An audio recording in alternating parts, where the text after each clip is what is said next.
What's going on, guys? It's Greg here, aka NYPrepper. It is Sunday, August 18th, 2024, and I have an emergency alert to share with you guys. Right now, it is 18:08 Eastern Time here in the United States, and we have some major breaking news coming in from the Middle East and from Eastern Europe. So, what you're looking at here is video footage taken from the Moscow metro yesterday showing these nuclear war blast doors being activated in the Moscow metro. So, if you guys are not aware, back in the day when they built the Moscow metro, when Stalin was in power in the early days of the Soviet Union, they built the Moscow metro to be able to withstand nuclear attacks. And basically, the Moscow metro would be converted into a giant nuclear war fallout shelter and bomb shelter in the event of a nuclear war with the United States. If the United States launched attacks on Moscow itself, all the residents of Moscow would go down into the metro system and hide there. And so it was built to withstand direct nuclear hits, but they also have these metal blast doors that can be activated to literally seal the entire metro from blast waves coming in. Okay, and you can see right here this metal blast door that was activated, and why this happened, we don't know. Okay, this could have been a random test of the blast doors to make sure that they work. Maybe Putin is about to nuke Ukraine because of the situation in Kursk, with Ukraine taking so much territory now in Russia. So this is very, very unusual and very, very concerning. We also have an update on the situation with Israel. So apparently today, in closed door meetings, Prime Minister Benjamin Netanyahu expressed pessimism in front of ministers about the possibility of a ceasefire deal.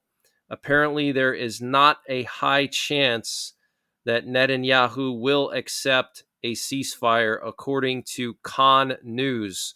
Okay, so on Friday, the Biden administration was bragging about how, oh, yeah, we got this peace deal and we're going to sign it next week. Israel's going to sign it and everybody's going to get along. Iran is not going to attack Israel. But I'm telling you guys, that peace deal or ceasefire deal is not going to work out. It doesn't sound like it is. It's just more BS from the Biden administration. I mean, this is probably like the 20th time they've been trying to get this ceasefire deal completed.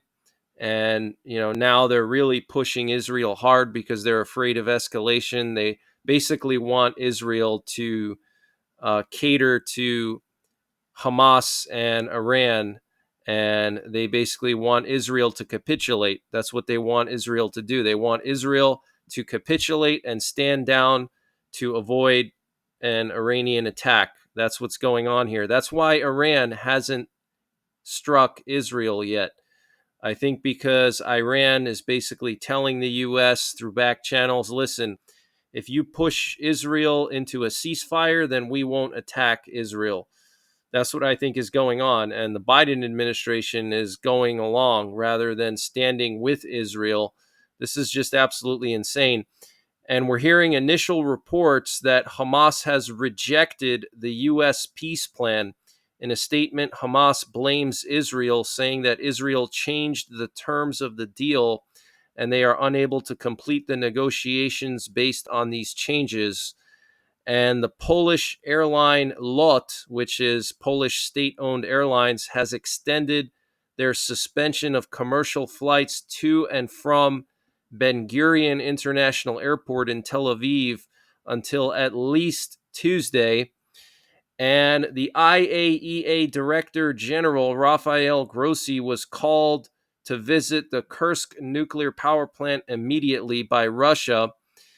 And we're hearing reports that Russia could be planning a false flag operation in Kursk using NATO drones obtained from the black market. The probability of this attack happening is higher than what the probability of Russia invading Ukraine was in 2022, according to artificial intelligence. Moscow will then give NATO states 24 hours to condemn Ukraine for the attack before dropping a tactical nuke on Ukraine. Okay, so that is one possibility.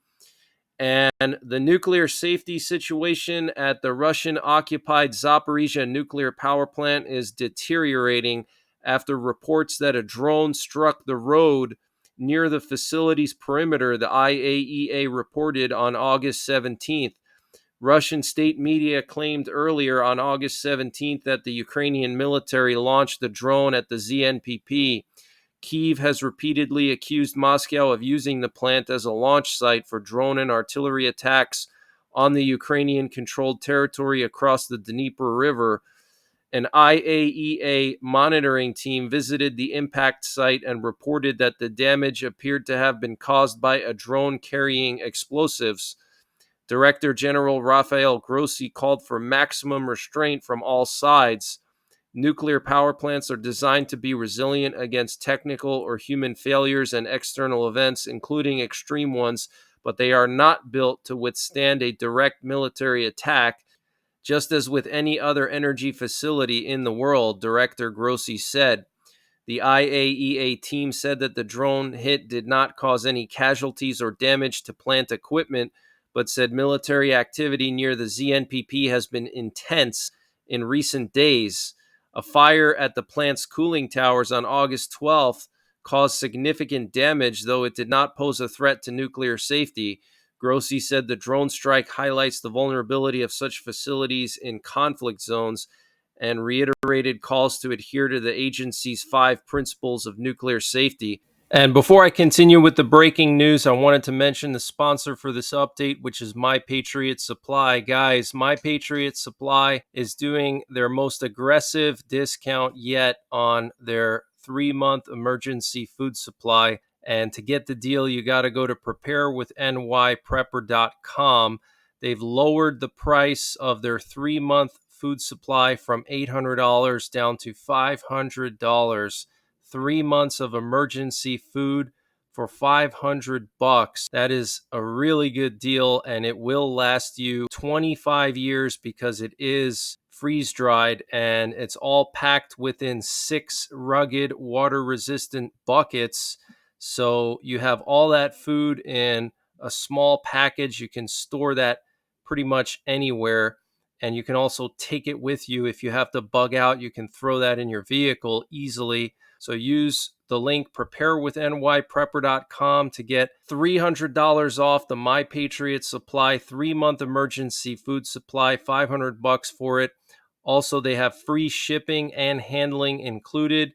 In addition to the 3-month supply, they also have a general store. And to get to their general store, you got to scroll all the way down to the bottom and you'll see the My Patriot Supply logo at the very bottom of the page. You click on that and it'll take you to their general store, and they have all kinds of discounts. And to get the deals, you got to use my link, preparewithnyprepper.com, and I'll leave the link in the description below this video. So a drone crashed just a half a kilometer away from the ZNPP, Zaporizhia nuclear power plant, largest nuclear power plant in Europe, 6 nuclear reactors. And also the situation with the Kursk nuclear power plant is pretty concerning. And 2 Italian journalists from RAI News will return to Italy for safety reasons after Russia threatened to prosecute them for entering the country to report on Ukraine's incursion in Kursk Oblast. RIA Managing Director Robert Sergio said on August 17th, Russia's foreign ministry on August 16th summoned the Italian ambassador regarding the news team, accusing them of illegally crossing the border into Kursk Oblast and promising to press criminal charges against the journalists. The company has decided exclusively to ensure safety and personal protection to return temporarily to Italy, journalist Stefania Battistini, and cameraman Simone Trainee. Sergio said the RAI news team were the first to publish a foreign media report of Ukraine's incursion in Kursk Oblast. And in the Kursk region, the armed forces of the Russian Federation has serious problems with command. The Russians are unable to effectively respond to the actions of the armed forces of Ukraine, Lieutenant Colonel Matyas Pusep, Deputy Chief of Staff of the Estonian Armed Forces, said.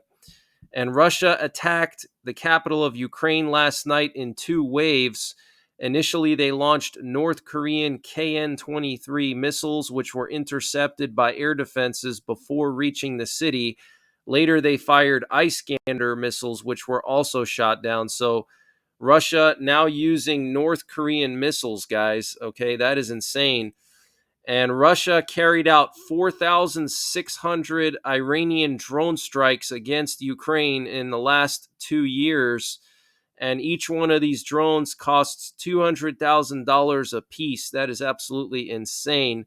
Meanwhile, Russia has very high poverty, high alcoholism, high abortion, high AIDS, and Putin's living in multi-million-dollar villas and spending millions and millions of dollars on these drones. Absolutely crazy. And the leader of Belarus, Alexander Lukashenko, is now accusing Ukraine of massing 120,000 soldiers on the border ready to attack Belarus. And he said that we can turn our defensive plans into offensive ones if necessary. Now, I want to update you guys on the video footage coming out of China that I shared yesterday showing 1,500 tanks moving towards the Chinese coastline opposite of Taiwan. There were a lot of people in the comments saying that that was fake footage, that it's old footage, and that is simply not true. That video footage was vetted by an accredited journalist, a Chinese journalist by the name of Jennifer Zhang. The footage was taken on the 15th of this month, just 3 days ago, and it does show an estimated 1,400 tanks moving in this one area through an intersection. And the reason why we know it's about 1,400 tanks is because although the video is only a few minutes long, it starts when the street clock is showing 11 a.m. and then or 11 p.m. And then by the end of the video, it's showing the tanks still rolling through at 3 a.m. local time. So that's over a 4-hour period. These tanks were just rolling through, and they were rolling through at a rate of about 6 tanks a minute. So if you do the math, 6 times 60, that's 360 tanks per hour times 4 is about 1,400 tanks, okay? So it's real footage, and also we still have not seen or heard from Xi Jinping, the leader of China, in the last month and a half since Jennifer Zhang, the same journalist who released that video footage of the tanks, said that she had sources that said that Xi Jinping had a severe stroke. So maybe Xi Jinping is recovering in a hospital somewhere, but it's very unusual that we have all these major world events going on with Iran and Israel, and now Ukraine invading Russia, that we would not see or hear from Xi Jinping. You know, he's a major world leader. He would obviously want to make comments about everything, especially the situation with Iran and Israel. So something's going on with Xi Jinping. We also had a strange earthquake in France yesterday. Apparently, a 4.0 magnitude earthquake near Alencon, Normandy, was reported by France's National Surveillance System for Seismic Activity. The earthquake hit in the evening on Saturday, August 17th at 9:21 p.m. local time at a very shallow depth of 5 kilometers. So very interesting. Maybe France was testing nuclear weapons because they do have their own nuclear weapons. And this afternoon and this evening, we've heard a lot of nuclear attack options being broadcasted. Specifically, in the last hour or so, we've seen a lot of nuclear attack options, and I am broadcasting them on my 24/7 live stream. So you can check out my live stream. It's on right now if you want to listen to these nuclear attack options being broadcasted. But we are seeing an increase right now for some reason. We had a nuclear war command and control plane up in the air in the Gulf earlier this afternoon, communicating with some of our submerged nuclear armed submarines, which is pretty unusual for a Sunday evening. They usually don't fly out on a Sunday evening unless something serious is going on. And we also had a U.S. Air Force VIP plane go to Colorado Springs, and now it's flying back to D.C. after going there earlier today. So this could be one of our Joint Chiefs. It could be our Chief of Staff. It could be one of our generals. Could be the Vice President. It's hard to say. But Colorado Springs is where NORAD is located, and also where Cheyenne Mountain Doomsday Bunker is located. And over the last 2 weeks, we've seen an unprecedented number of these VIP planes going to Colorado Springs, okay, moving VIPs there. Potentially, these VIPs want to go to NORAD and monitor the situation personally. If they're generals or Joint Chiefs, they may want to go to NORAD HQ and maybe monitor the airspace personally if something serious is about to go down. And last night we had some interesting activity near Scandinavia. So we had this U.S. Air Force KC-10 extender go up to Iceland, and these extenders usually are used to refuel bombers. And then we also had this aerial refueler go all the way up to northern Scandinavia, northern Norway area near the Barents Sea. Okay, so it was obviously refueling some kind of asset that was flying with its tracker turned off. And then we had a massive amount of reconnaissance off the coast of Tripoli in Libya. Okay, you can see this U.S. Navy reconnaissance drone doing dozens and dozens of loops here off of Tripoli. And the only thing I can think of is that Russia deployed missiles here to Libya near Tripoli, and those missiles are pointed at NATO bases in Spain and France and in Italy, and also right here in Sicily. We have Sigonella right there. We also have Aviano and Getty air bases in Italy, which are home of U.S. nuclear weapons. So Russia does have missiles here in Libya. So that's the only reason why I would think that it would be flying there. But that's the latest breaking news that I have. I will be back later on tonight in my live stream. I might do another video update later, but go into the 24/7 stream, hang out. You can listen to the nuclear attack options. You can get some of the latest news there and chat with people. But until the next time, take care, God bless, and don't forget the 3 Ps: prepare, practice, and persevere.